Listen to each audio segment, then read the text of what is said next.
Hey guys, tonight we begin with the remarkable persistence of medieval mysteries. Stories once dismissed as legend, conspiracy, or perhaps the exaggerations of a drunken monk are slowly unravelling beneath the cold, quiet gaze of modern science. And alongside those mysteries, we will explore the bizarre, ambitious, and occasionally eyebrow-free world of medieval beauty standards. A world where looking beautiful could be expensive, uncomfortable, and sometimes surprisingly dangerous. Before you get too comfortable, take a moment to like the video and subscribe, but only if you genuinely enjoy what I do here. And let me know in the comments where you're tuning in from and what time it is for you. It is always fascinating to imagine people joining us from different corners of the world, some watching beneath the afternoon sun, others listening in the deepest hours of the night. Now, dim the lights, fluff your pillow, maybe turn on a fan for that soft background hum. Let your shoulders relax. Let the day begin to loosen its grip and allow yourself to ease into tonight's journey. The modern world can wait for a little while. Tonight, we are going somewhere much older. You might be picturing it already. The Middle Ages as a soft haze of candlelight, elegant gowns sweeping through castle halls, knights riding beneath banners, and maidens with golden hair quoting poetry from balconies. It is all very storybook. Unfortunately, reality was a little less poetic, and considerably more itchy. While we often romanticize the age of knights, ladies, and softly clanging lutes, medieval beauty ideals could be remarkably difficult to achieve. Take the complexion.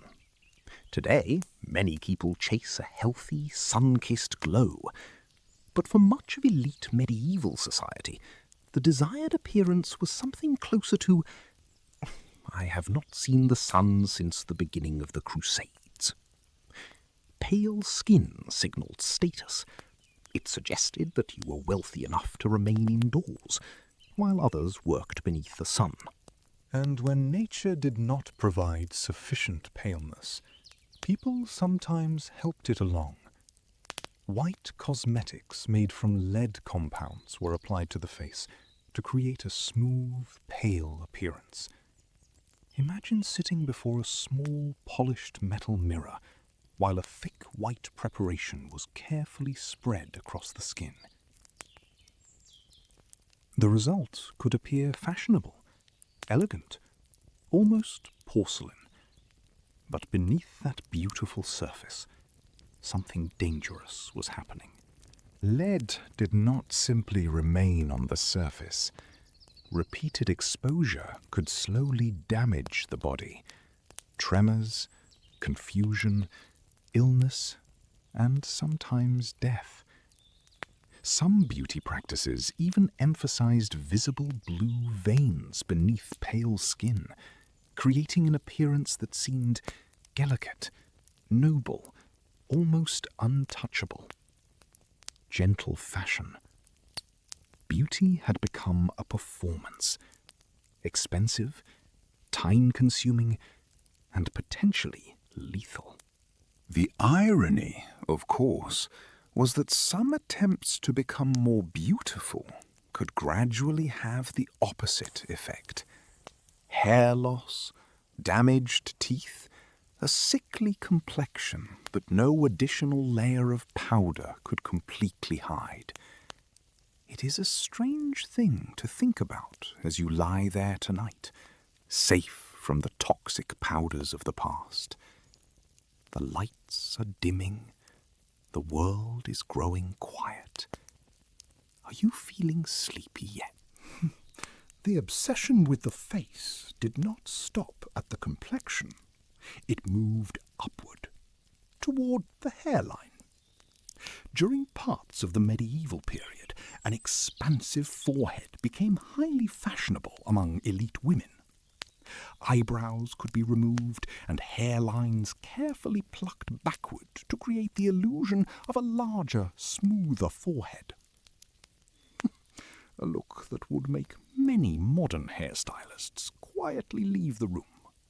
The smooth forehead was associated with youth, innocence, and refinement. But achieving it required patience and tweezers. A great many tweezers. Imagine sitting beside a castle window while individual hairs were removed one by one, flinching quietly while everyone assured you that the suffering was extremely fashionable. Beauty is pain, they say. Medieval fashion occasionally took that expression quite seriously.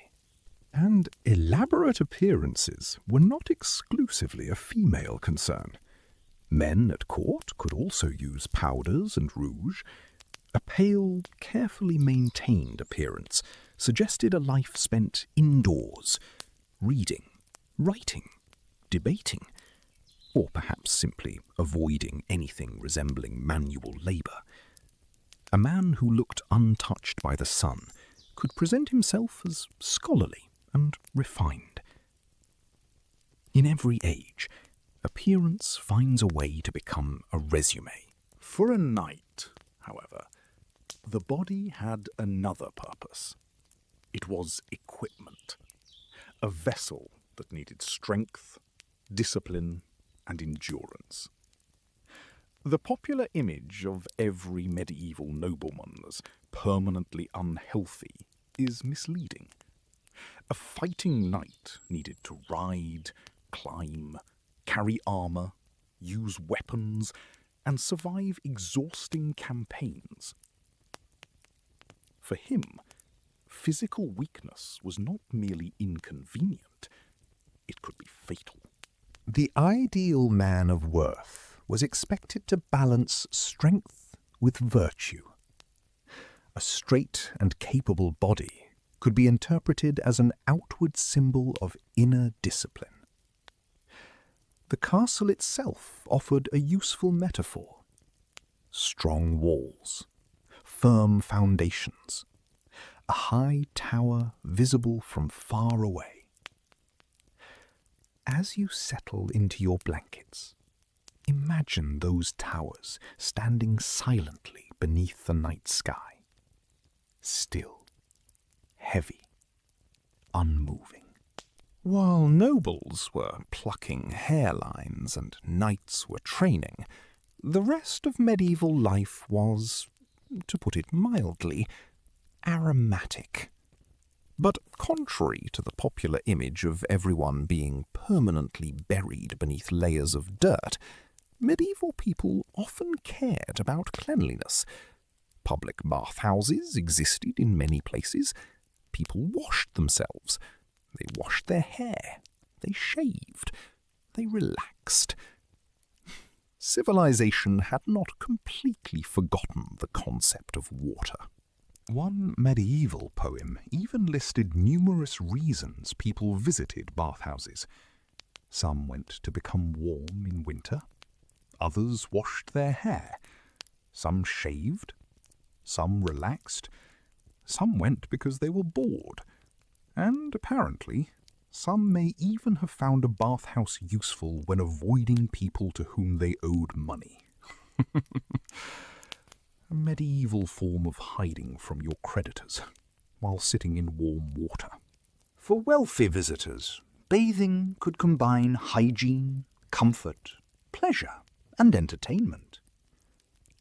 But communal bathing was not limited entirely to the elite. Bathhouses could also serve as social spaces.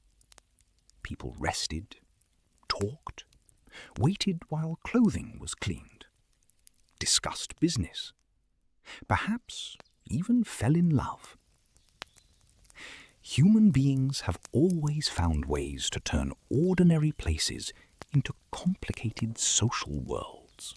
For a peasant family, morning might begin very differently. Imagine waking in a small one-room house, your family nearby, perhaps a goat, tools hanging from wooden walls, smoke lingering from last night's fire, and somewhere in the straw mattress beneath you, an advanced civilization of fleas that has probably established its own government. Good morning. The morning wash might involve water that was aggressively cold, the kind of cold that makes you briefly reconsider every decision that brought you to this moment. A rough cloth could be used for washing and drying. For the teeth, there was no modern toothpaste. People might use cloth, herbs, or abrasive materials to clean away unpleasant build-up. Primitive, perhaps, but not complete neglect. Medieval diets could sometimes be kinder to teeth than later sugar-heavy diets, but when a toothache arrived, explanations became imaginative. One ancient belief blamed dental pain on a tiny tooth worm living inside the tooth. Remedies could become wonderfully strange. Herbs, powders, animal ingredients, complicated preparations that were almost certainly more disturbing than the toothache itself. The past was resourceful, though not always correctly. Clothing formed the final layer of medieval social armour. From a distance, fabric could reveal wealth, occupation, status, and sometimes legal privilege. Colour mattered. Materials mattered. Decoration mattered. In a world without social media profiles or business cards, the clothing on your body could speak before you ever opened your mouth. Fashion has always been a language. Certain colours were extraordinarily expensive. Purple dyes, in particular, had long associations with extreme wealth and authority, because some sources of purple dye required enormous labour and costly materials. Ordinary people depended on more accessible local dyes, browns, greys, muted greens, natural shades made from plants, bark, roots, and other available materials. Even colour could tell the story of money. Some governments even attempted to regulate who could wear particular materials or styles. Imagine saving money for years to purchase a magnificent silk veil, only for an official to inform you that looking this fabulous is legally above your social position. Meanwhile, wool remained a foundation of everyday clothing. Warm, useful, durable, and depending on quality, capable of becoming a lifelong relationship with low-level itching. The human story of clothing began much earlier than castles and courts. Long before fashionable sleeves and embroidered gowns, our ancestors learned to shape animal skins and fasten garments for survival. Bone needles represented a quiet revolution. A small tool, a tiny hole, a thread passing through hide. Something so simple, helping human beings survive. Places where an unprotected body could not. Even tiny parasites can preserve pieces of human history. Scientists have studied the evolutionary history of body lice for clues about when regular clothing became part of human life. A majestic origin story for fashion, involving survival, sweating, and prehistoric bugs. We began by covering ourselves to survive. Later, inevitably, we discovered that clothing could also impress the neighbours. Once clothing solved the problem of freezing, humans apparently looked at one another and asked the next important question. How can I make mine look better than yours? Beads, shells, animal teeth, decorative objects. Certain furs may have suggested strength or hunting success. Adornment announced that you had enough stability to spend energy on appearance. The designer logo was still thousands of years away, but the instinct was already there. Let us return now to the remarkable persistence of medieval mysteries. Beneath the shadow of Lincoln Cathedral, archaeologists encountered human remains that seemed at first to belong naturally to the local religious world. Perhaps a monk, perhaps someone connected to the cathedral. But bones carry quiet records, and modern science has learned how to listen. Chemical clues preserved in human remains can reveal information about diet and geographic origin. The man was not simply another anonymous local. The evidence pointed toward Scandinavian origins. He may have travelled from northern Europe as a pilgrim, crossing enormous distances in an age before trains, cars, or comfortable airport lounges. Imagine the road. Cold mornings, mud, painful feet, and faith pulling him forward. And then there is Richard III, a king, a battlefield death, centuries of uncertainty, and finally, a parking lot. In 2012, excavation in Leicester uncovered skeletal remains beneath the ground. History has a peculiar sense of humour.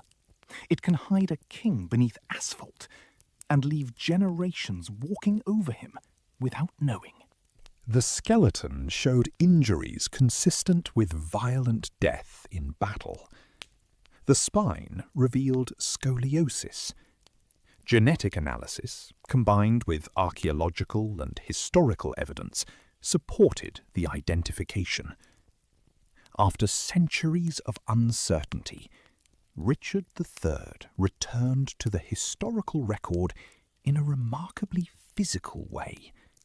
Bone, teeth, wounds, DNA.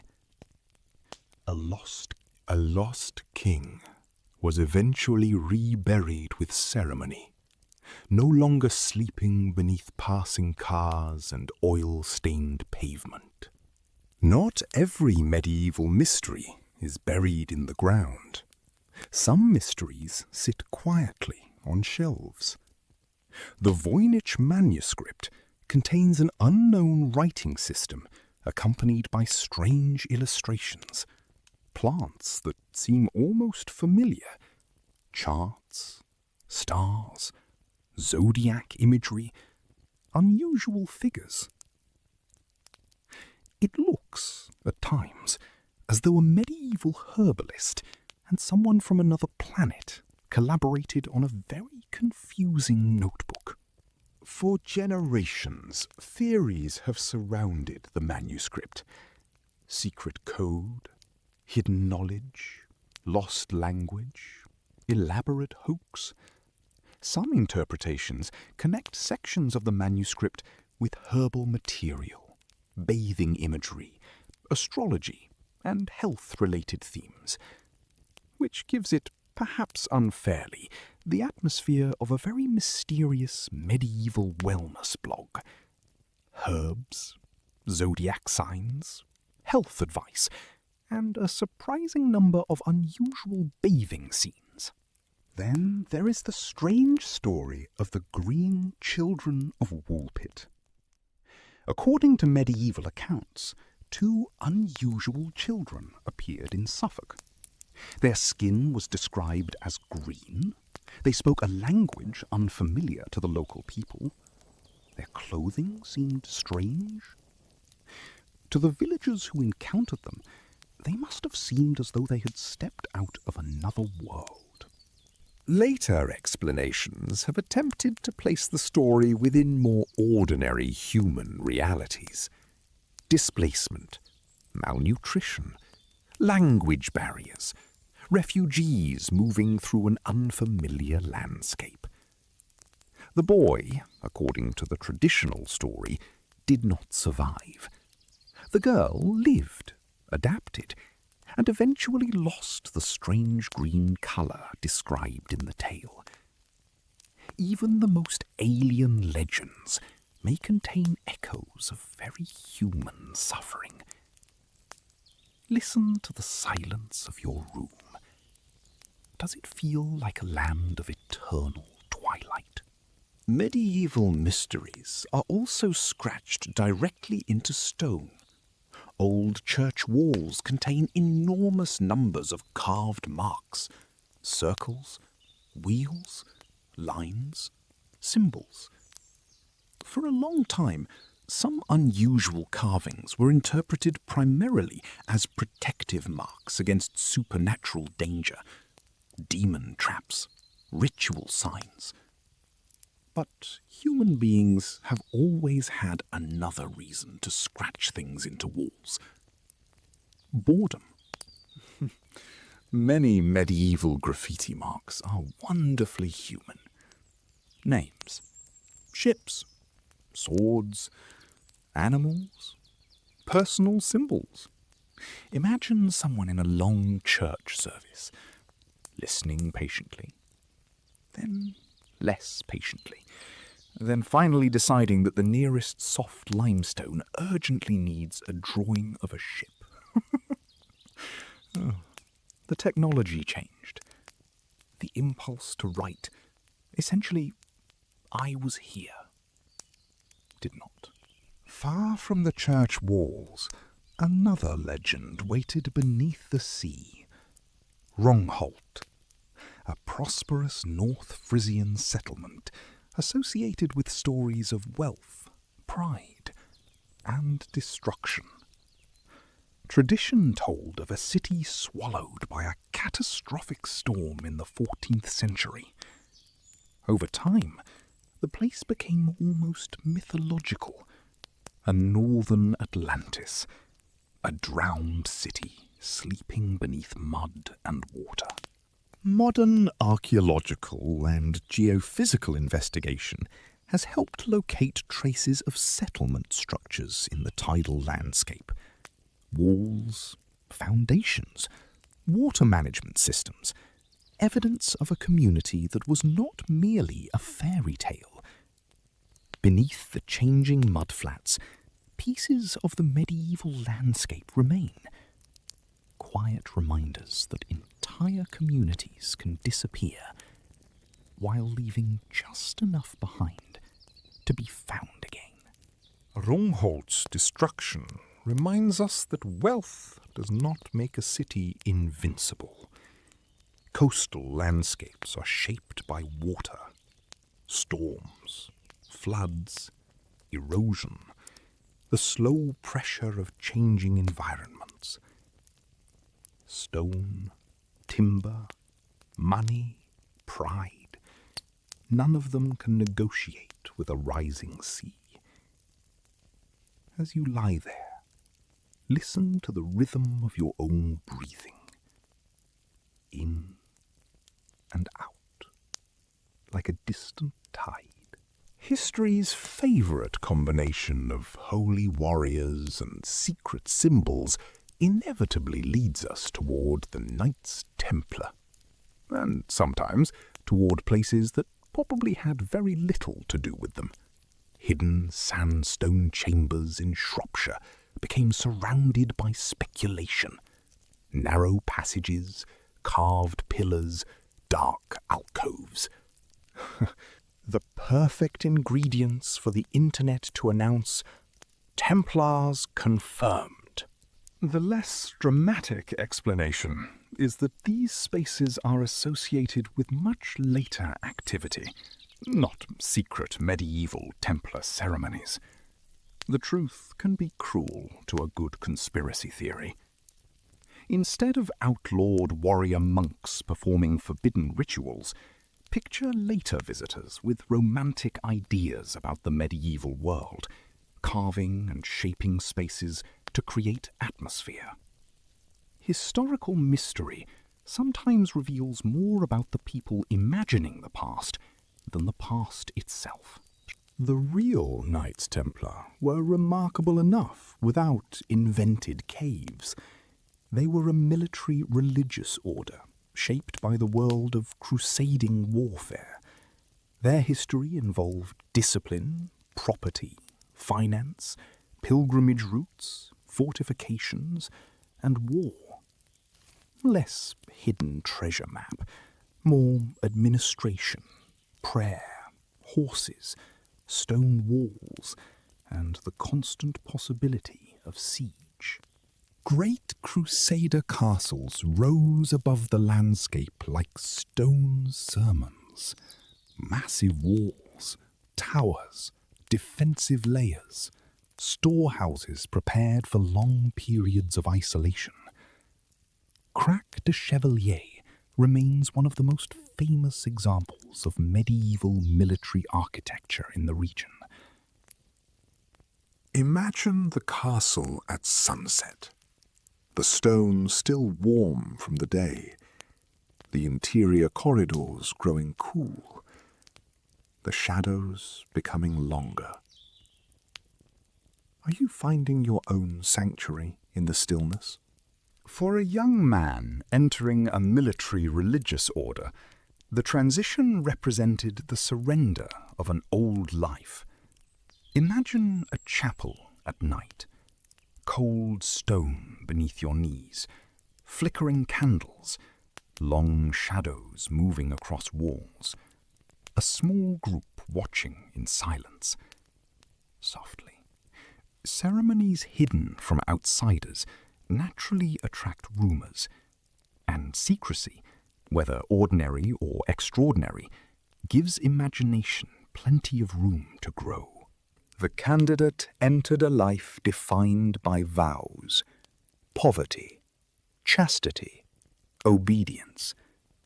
For noble sons accustomed to personal property and status, renunciation could be profound. Weapons, horses, clothing, possessions. The individual life became secondary to the order. A knight could still fight, but he was expected to understand that he no longer fought simply for himself. Clothing marked the transformation. The white mantle became one of the most recognizable symbols associated with Templar knights. The red cross became inseparable from their historical image. Purity, sacrifice, martyrdom. Symbols are powerful because they compress complicated ideas into something visible. A piece of cloth, a colour, a shape. And suddenly, an entire identity can ride beneath one banner. Discipline demanded humility and obedience. Members lived communally. They ate together, travelled together, prayed together, and, when necessary, fought together. Enemies and later accusations would surround the order with dark stories. But inside, the ideal of the brotherhood, individuality, was meant to give way to unity. Many men, one rule, one table, one banner.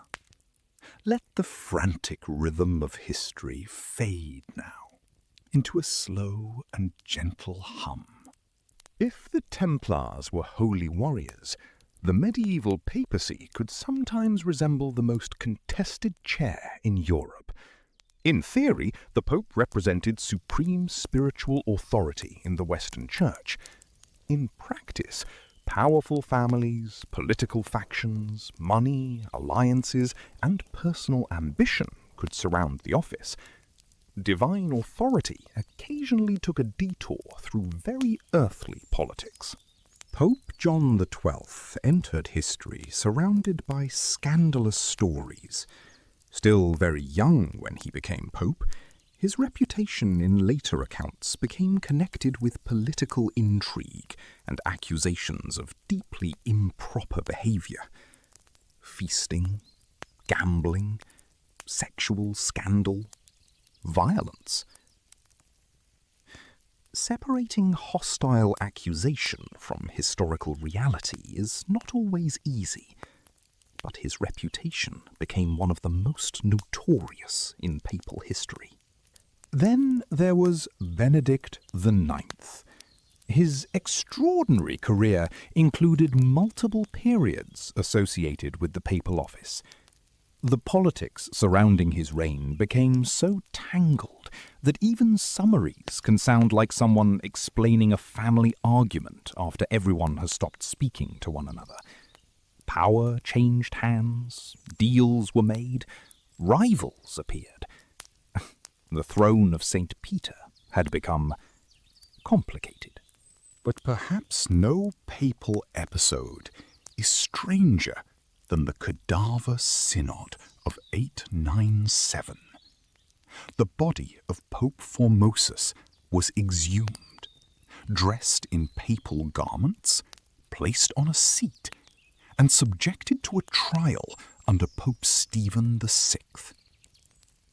A deacon spoke on behalf of the dead man. Charges were announced. Judgment was passed. Medieval politics had entered territory so strange that satire would struggle to improve it. While the papacy endured political storms, medicine operated within a very different intellectual universe. For centuries, European medical thought was deeply influenced by the theory of the four humours: blood, yellow bile, black bile, phlegm. Health was associated with balance. Illness could be interpreted as imbalance. Your sadness might be explained through one humour, your anger through another. The body was understood as an internal climate system. Bloodletting became one of history's most famous medical treatments. Physicians and practitioners could consult charts that connected parts of the body with seasons, planets, or zodiac signs. The timing and location of bleeding might be chosen according to elaborate systems.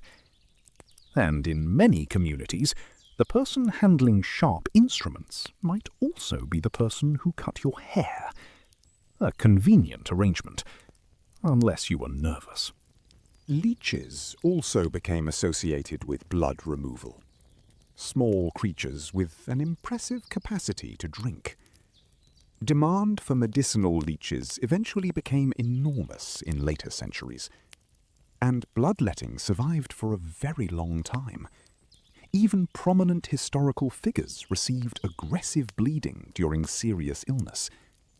A treatment intended to restore balance could leave an already sick person considerably weaker. Medicine learns, but sometimes very slowly. Before germ theory, foul air was often blamed for disease. Miasma, corrupted atmosphere, danger carried by smell.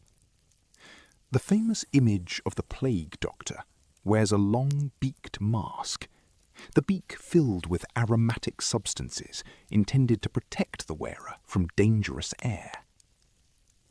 A frightening silhouette, a strange medical technology, and a reminder of people trying to survive threats they could not yet understand.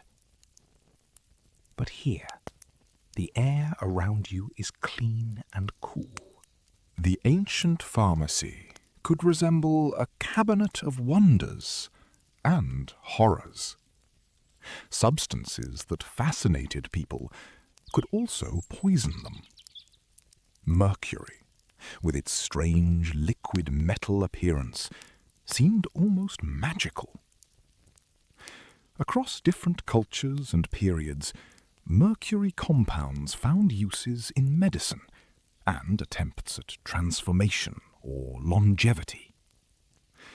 Unfortunately, the human body is far less impressed by magical-looking metal than ancient experimenters hoped. Other ancient practices were equally alarming. Lead compounds were used in ways that could contaminate food and drink.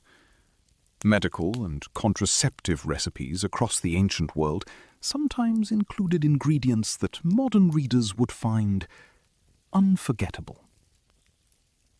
Every civilization works with the knowledge available to it. Sometimes that produces remarkable discoveries, and sometimes it produces a recipe that should probably remain buried in the sand. In ancient Greece, healing could include dreams.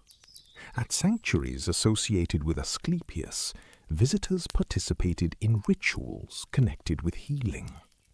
Some slept in sacred spaces, hoping for meaningful dreams, guidance, or divine intervention.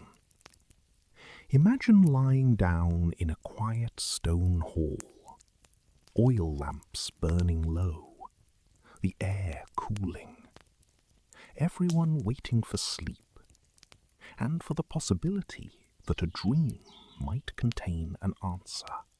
Snakes were closely associated with Asclepius and his healing cult. To modern visitors, the thought of sleeping near snakes might feel less than relaxing. But within the sanctuary's symbolic world, the animal carried sacred meaning, renewal, healing, transformation. The same creature can mean terror in one imagination and hope in another. Context changes everything. Healing sanctuaries were not only places of medicine in the modern sense. They existed within broader worlds of ritual, community, movement, music, and performance. At Epidaurus, the great theatre reminds us of the importance of shared stories. Drama could produce catharsis, emotional release, a cleansing through fear, sorrow, laughter, and recognition. Imagine the applause fading, the actors leaving, the great theatre slowly becoming empty beneath the stars. Before sunrise touched the golden domes of Constantinople, the harbour was already awake. Ships crowded the water. Sailors called to one another. Porters lifted heavy cargo. Olives, wine, grain, spices. Goods from distant regions passed through one of the great cities of the medieval world. And somewhere among the ropes and barrels, rats were probably conducting business of their own. Bread was not merely food. In a huge city, it was political stability. Grain supply mattered. Bakeries worked through the night. Ovens glowed before sunrise. When food systems failed, hungry crowds could become dangerous very quickly. Emperors understood the politics of carbohydrates. A ruler might survive theological controversy, military defeat, even palace intrigue. But an angry city without bread? That was another matter entirely. Meanwhile, in the forests of ancient Gaul, a great feast could become a performance of wealth and generosity. Meat roasting over enormous fires, ale flowing, music, boasting, families and warriors watching one another carefully. The goal was, apparently, to behave as though roasting half the forest was an entirely casual thing that your household did every weekend. A feast was hospitality, but it was also theatre. And no celebration is truly complete until something goes wrong. Perhaps a pig escapes. It charges through the gathering like a small, angry battering ram. Cups fall, ale spills, people shout. 3 villagers chase it in completely different directions. For one brief, shining moment, social rank disappears. Everyone is simply a person trying not to be knocked over by an extremely determined pig. And now the story grows darker. In the 14th century, the Black Death devastated communities across Europe and the Mediterranean world. Cities filled with fear.